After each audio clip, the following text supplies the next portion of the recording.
Have you seen the market madness that's going on out there? Things are a little bit wild in Flesh and Blood right now, so today we're going to talk about three big pieces of it. First being the card that gets the most people upset, that Surgical Extraction, which we're going to try and find today. Of course, we got the new set Outsiders coming up, and the set that everybody's specking on in the future, Dusk Till Dawn. We're going to talk all three of those as today here on Master Set Madness, we try finish this set, right? Or at least we're going to try and get closer. Right, so if you're new around here, this is, we would call it Market Madness today, but this is part of Master Set Madness. And on Master Set Madness, double foil there, we're trying to open a complete set of Flesh and Blood Dynasty just from booster packs. You can see from the list on the right that we are very, very, very far away from doing so at this point.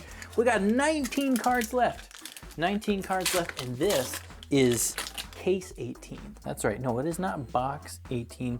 This is Case 18. And you can see why here we're still missing a bunch of cards, because you open some stuff here and a lot of times you don't get a whole lot. So there's our first Majestic there, Plasma main line. But anyways, right, so today I'll just keep going through these packs here. We got the little Spellfreight Cloak. We'll stop if there's anything super exciting, but I want to talk about the market because there's a lot going on. There is a lot going on.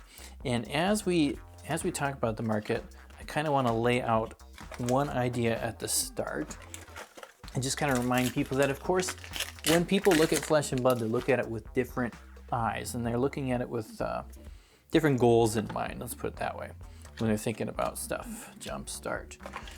And so this is a very generalized idea, but in general, there's kind of two types of people when it comes to the market, right? There are the people where the market kind of gets in the way of the game, skull crack, and then there are people where the market is the game.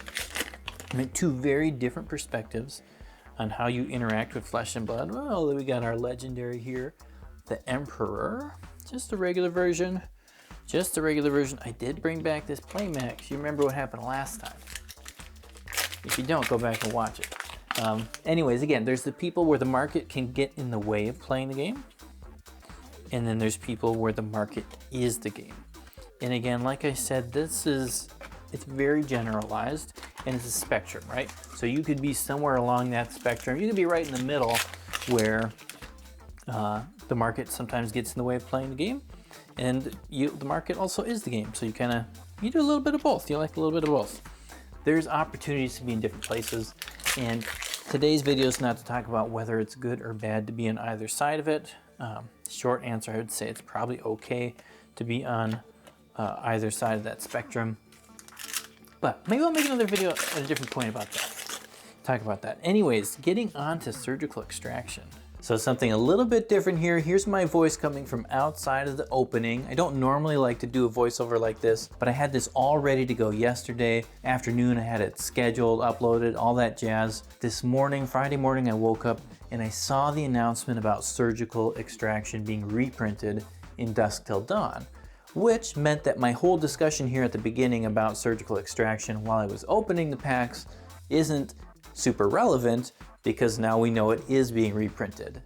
And I actually did talk about that in the video, like it's gonna be reprinted at some point, we don't know when. Now we do know when. It is officially being reprinted in Dusk Till Dawn. There's an announcement on fabtcg.com, you should go check that out if you're interested, but essentially it's gonna be reprinted in Dusk Till Dawn. It's not gonna be a full reprint of the card. It's just gonna be reprinted enough so that the amount of Surgical Extractions out there will be the amount it should be, or it was supposed to be in Dynasty. Lately, the price it's moving all over the place. Just the other day, sorry, pause. There's that cold foil Construct Nitro Mechanoid. Beautiful, beautiful card.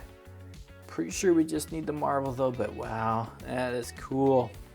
Cool, cool, cool. Getting some cool stuff here in box one.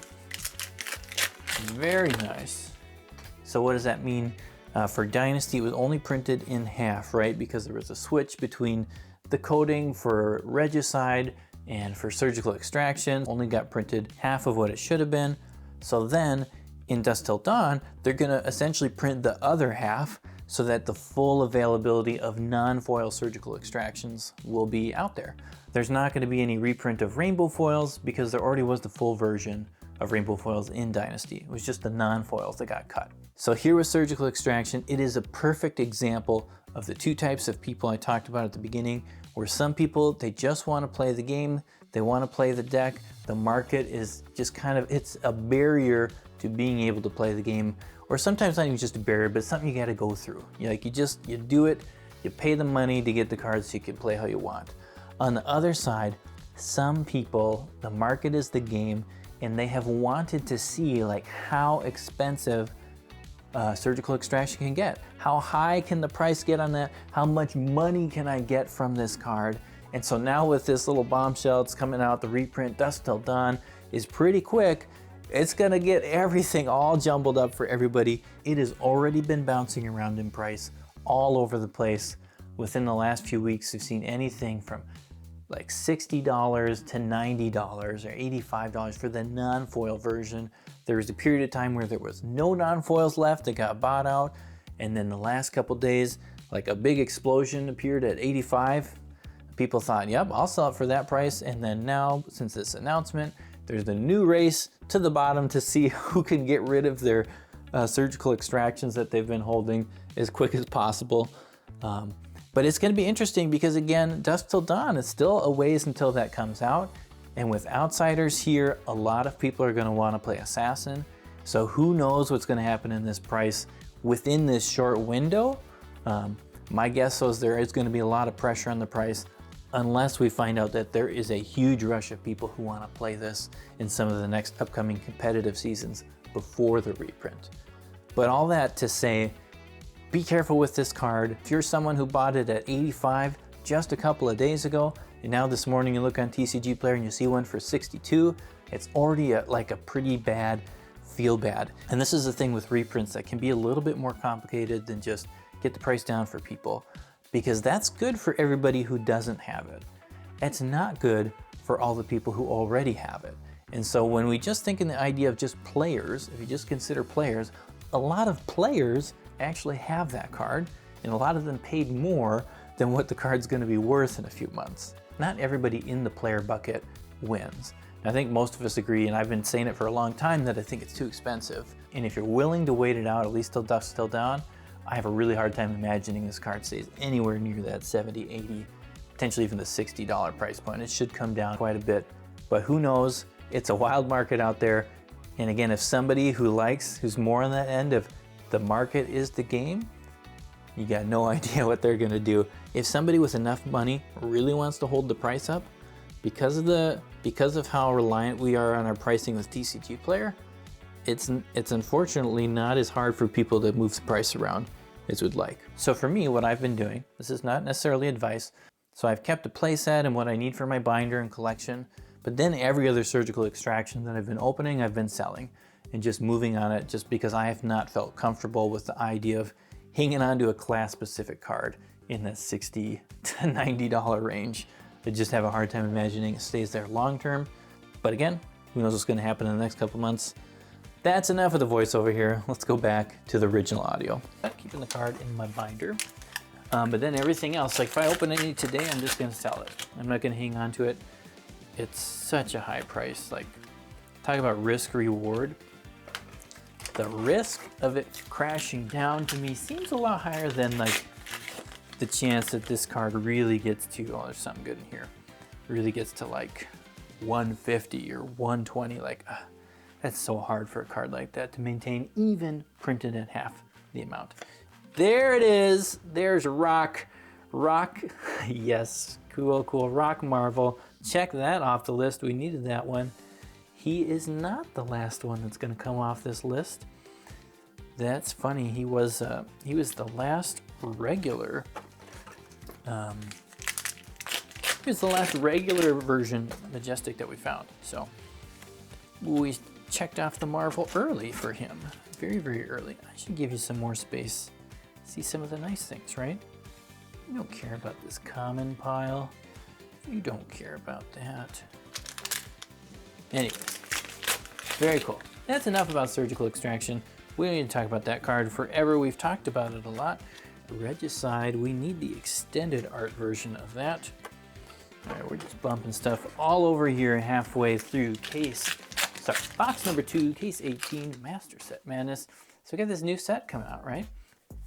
Outsiders is coming out so soon. Super excited for that. If you didn't already see my preview box opening, go ahead and check that out. I should have a link on here now. It should be the video right before this. That was super fun. Thank you, again to LSS. I don't know. That's just super awesome to be a part of that preview season. We did not hit, well, I shouldn't say, right? If you didn't see it, I shouldn't say. Just go watch it. Just go watch it. Let's just say it leaves a lot of questions still. It leaves a lot of questions. There's a lot of things we don't know. And, again, new sets coming out. It's going to be moving all over the place. So don't get too excited once you start seeing prices go up on TCG Player. At this point, they don't really have anything yet. I don't know if it's because they're just not letting people list or what. But Pulse Wave, that's a good one for us. The first week, 2, 3, 4, 5, it's just going to be all over the place. People are going to be having a fun, exciting time. Lots of products going to be open. There's going to be a lot of speculation. And then I think something that's going to be really interesting with this set, and that you should remember, is that the pricing spread, so like the spread between the cards within the set, so whether that's between the legendaries and the marvels and the cold foils and the majestics and all that jazz, it's going to be a little bit different of a spread from the previous sets, right? And so part of that's because, the makeup of the set is different, essentially, right? So this set, it's only going to have 3 marvels. Imagine, you have no idea how difficult they'll be to get, but just imagine going back to like Uprising, and then you take out all of the common dragon marvels, take out Icelander, take out, Aether Ashwing, and you're stuck with just the 3, big marvel dragons. Imagine how that would have affected the spread across the rest of the set. Like, it'd be totally different, right? If you weren't pulling a decent amount of value actually from those other marvels. So that's going to make things different, right? The other thing is that the Majestics seem to have a much lower pull rate, looking at 5 to 6 per box. Again, you can watch my opening to check that out, and it seems like pretty much with everybody else who opened a box, again, we've only seen 7 at this point, and we've only seen them from 1 printer, so who knows in the long term. We don't know. But that seems to be the way it's going, which means there's going to be a lot less Majestics. And then, of course, we've got extended art legendaries, which, again, Deadeye. There we go. That's a foil Deadeye. We needed that. Check that off the list. We're making progress today. Look at that. Big progress. 2 cards off the list. Down to 17. Down to 17 cards. Whoa, you've never been more excited for a foil Deadeye. Oh, man. Let's get another one. Let's get another card off this list. Come on.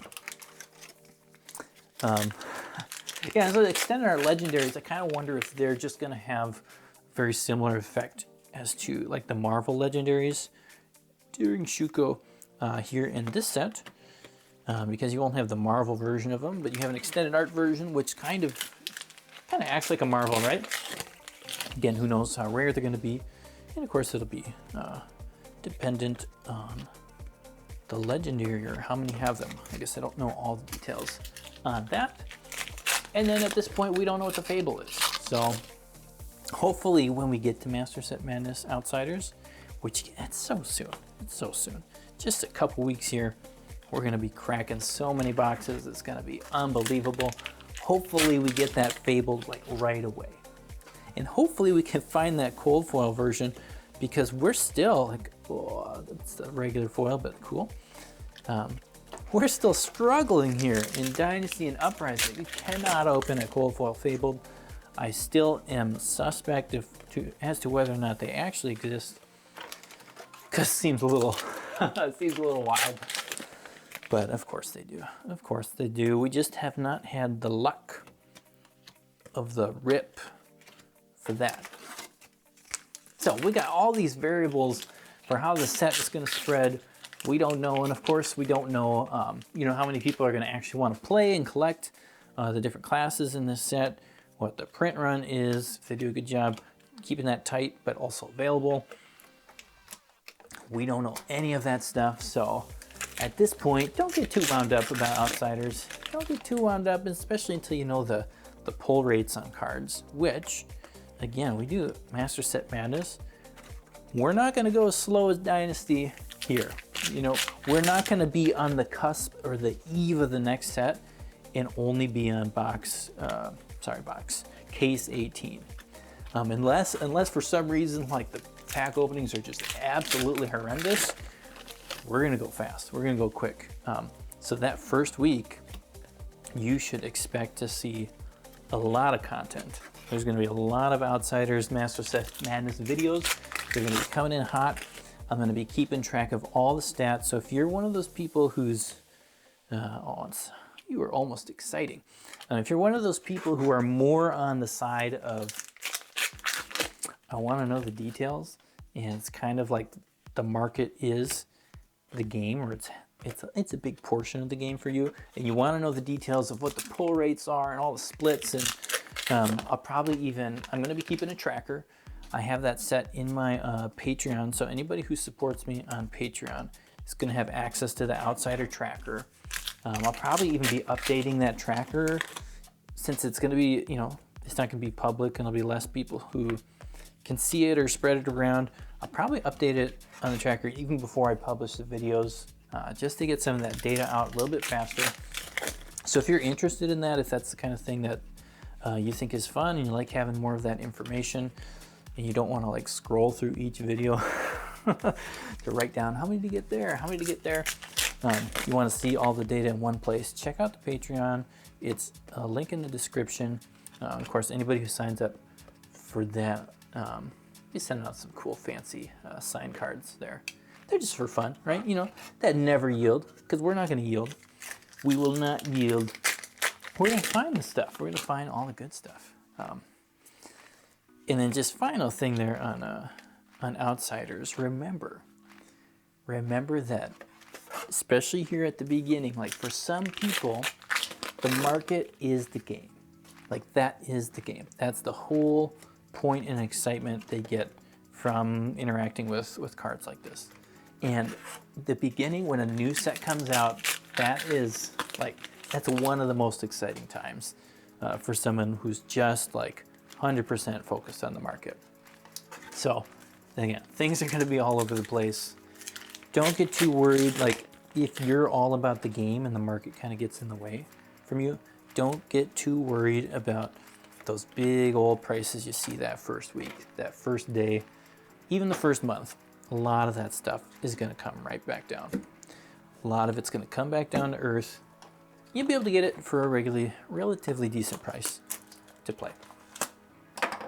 Most things. Surgical Extraction has not done that yet. It has not, but in time. In time. And again, of course, there's that caveat that you never know. You never know what will happen. No. You just never know. Which, of course, leads us to the next thing here. The last thing, well, I'm actually going to get to all three topics. I wasn't sure because sometimes we get lost. But the third one here, as we open our last box of case 18, is we've got future set speculations, right? So we all know now that upcoming set Dusk Till Dawn, that's exciting. We're going back to that light shadow theme. It's fun. It's been a long time. Leave no witnesses. It's been a long time since our Monarch days, and yeah, once people heard about that, there has been a lot of speculation on Monarch cards, on light cards. I think light cards in particular, but Monarch cards in general. Like, I mean, you can look at even Soraya here. I was hoping to open a Soraya because now Soraya is worth something. Soraya has eclipsed the $20 value. It is no longer down in the pits. It is a decent legendary actually to be opening. I want this around 50. And people, people have been buying out some of the Monarch cards, specifically the big cold foils. Prices have really jumped high onto that. Though the boxes are still pretty cheap. The boxes are still pretty cheap, and I think part of that's too just because a lot of the movement with a cold foil. Is that a cold foil we need? That is. Look at that. We got 3 cards. 3 cards we needed from this case. What in the world? I did not think we were going to be making that kind of progress today. What in the world? That is awesome. We just covered up the Shuko. Shuko. There's our 3. Deadeye Rock Steel Braid Buckler. Look at that. We only got 1 in the last case and 3 today. Only 16 cards. Can we get another one? Can we get another one? Again, yeah, the Monarch boxes themselves have not done a whole lot. They have gone up, but there's still like, I mean, I know there's a lot out there. There's a lot out of there, and there's a lot of bad taste in people's mouths from what happened when it came out. But, that $100 price, around $100 per box, it's pretty low. You could buy a case now for less than you would have bought 1 box back in the day when it came out. So anyways, there's still opportunity to get some Monarch First Edition cards if you're excited about that. Again, though, I don't think that means you go and you try and get some boxes and crack a bunch of them and try and, make bank. Still pretty risky. Numbers still don't quite line up for that. But speaking of that, so you got this whole change here, Dusk Till Dawn. All of a sudden, people are excited about getting these cards that for quite a while have not been super exciting, in part because the main characters are living legend, you can't play them. And I think that's a good reminder, though, that just because you see a card or a group of cards that's not super hot, it's not super, exciting or moving or market, whatever, Mask of Perdition, we do not see a lot of those. Very, very rarely do we actually open one of those now. Well, it doesn't mean that it's not gonna, improve or grow in the future. And that rocks everywhere now. And so one of the reasons for that is just, again, things move around a lot in this game. Things are hot for a time and then they're not hot. And there's a huge, variation within the player base. Buying, selling, all that jazz. And so what can get you into trouble, again, even if you're just somebody who the market is just something, it's there, but it's not at all. Double Deadeye foil. Look at that. We didn't have any, now we got 2 of them. 2 of them. Even if you would prefer the game doesn't have a market, and you just want to play, don't get rid of, don't just throw away, sell, you know what I mean?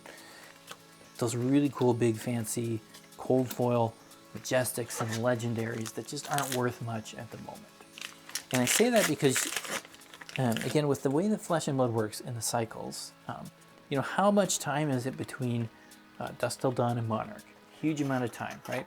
In the middle there's not really anything happening for the lighter shadow characters. Almost nothing. You get into that big lull. Everybody kind of moves on from it. Everybody ignores it. And then now all of a sudden it's back in action. Prices hop, jump, all over the place. One person decides they want to get them all. They get a bunch of them and then it moves a ton. And so if you, just had listed up on there, your Phantasmal Footsteps, cold foil, and you just threw it up as never gonna do this again, don't know, blah, blah, blah. And then you see it sell and then it spikes. Not a great feeling, right? Not a great feeling. Or even just the little ones like Eclipse,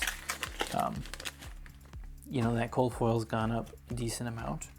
Hang on to those little things because you don't know when it's gonna switch the next time a set gets announced and then it just jumps up. And that comes back to that kind of risk reward. Is it worth selling that cold foil for bottom dollar? or is it worth just hanging on to it just to see what happens? I think most of the time it's better just to wait and kind of see. Like even some of those, you know, cold foil legendaries or fables or different things, the ones that are like, well, it's not super valuable now, you know, just hang on to it a little bit. I think hanging on to it generally is going to be better than selling it. This is our last pack. Our last pack, it has nothing in it. That's the end of the case. I'll do a quick price check here. So today we hit about $198 with this case. Could have been a lot better, but it could have been a lot worse. So we'll take it. And we got 3 cards off the list, which is exciting, right? That's the point. We're trying to get the list. These 2 Deadeyes here, 20 a piece. They have climbed a lot. They have climbed a lot. I think actually they're a pretty good example of what I was talking about before, where you got this majestic, whatever card, it's just not super valuable. You just move it to get rid of it because you don't think, whatever, don't play it now, don't need it, yada yada.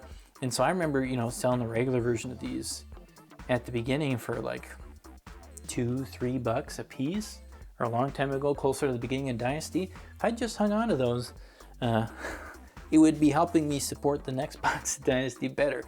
Of course, Rock here, beautiful addition, beautiful. Can you really say beautiful when you look at Rock here? I don't know, but nice addition to the set. Of course, the buckler we needed. Mechanoid's always fun, and that old Emperor, and little sneaky Emperor, we got another one. Anyways, all this to say, again, there's a lot of stuff going on in the market.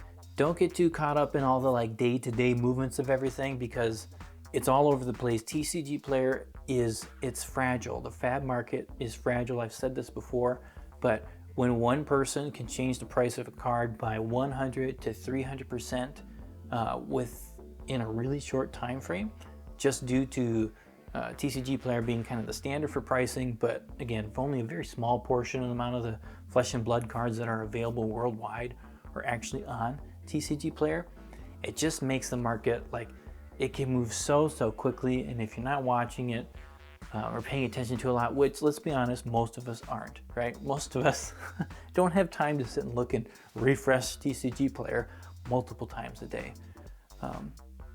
The point is just, it can move around a lot, and you can get caught off guard with things. And so some of the stuff that's not super valuable at the time, but still like a hard card to get or a difficult card to get, or has the potential to be something good. It's low price because the character's not played much right now, but it's a staple in that character, or something that there's nothing else like it. I think of Rain Razors for a Ranger. Like, that was a pretty cheap card not that long ago. Price went up quite a bit on that one. Hang on to those things. Even if the market, like, you're not trying to play the market game or any of that stuff. Just be patient with some cards, and by doing that, you're gonna be able to then flip some of those things and actually get the stuff you really want to play, like that crazy Surgical Extraction. Anyways, just some ideas there. And again, reminder, this can go both ways with this market fragility. Just as easy as somebody can slam the price up, move the price up 50 to 100%, they can move it down. They can move down really quick too. So be careful out there, have fun. Outsiders coming up so soon. I don't know if I'll be able to do another Dynasty case opening before then. We should have some other stuff coming out. But again, make sure you're subscribed, ready for Outsiders. It's gonna be fun. If you want all the statistics for Outsiders, make sure you go check out my Patreon page, get signed up for that before that gets started. Or if you just wanna have one of these little signed cards, little never yield, I'll be sending these out. Thanks again for watching, really appreciate it, and we'll see you next time.